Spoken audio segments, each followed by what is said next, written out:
అందరికీ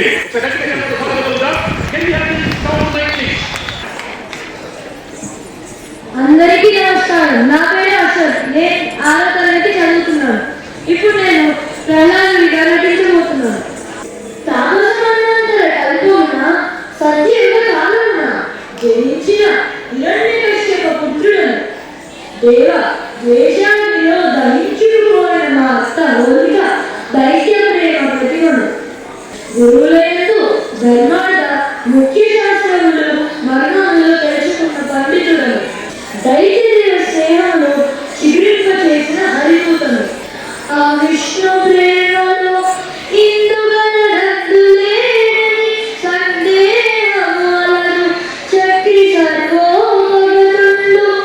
ఎందెందు వెతికి చూసిన అందంతే గలడు దానవాగ్ని వింటే అని విష్ణువును పరిచయం చేసిన భక్త ప్రహ్లాదుడు.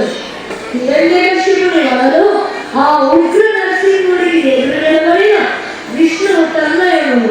హిరణ్యకశ్యపుని మరణానంతరము రాజనీతిని అభ్యసించి కశ్యపుడిలో వేద నిర్వచనముతో ఉపనిషత్తులు రాయించి 1000 మంది బ్రాహ్మణులకు అన్నదానం చేసిన దైత్య దైవ అసురుడు.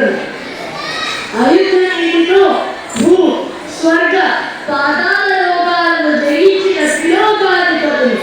అంధకాసుల మరణానంతరము పార్వతీమాత కృపతో అసుర చక్రవర్తిగా మారి పాతాళ లోకాలను పాలిస్తున్న ప్రహ్లాద మహారాజును. హరియాణ మేరకు దేవేంద్రుడి రాజ్యం వదిలి శుక్ల లోకంలో ఉంటూ అలవైకుంఠపురముకి పోయి వచ్చే శుక్రాచార్య శిష్యుడు. ఇంద్రుడి వరుణుడి సకల నీతితో ఆత్మ అన్వేషణలో కొడుకుని పోగొట్టుకున్న విరోచన తండ్రిను ఆ బలి చక్రవర్తికి కారణం.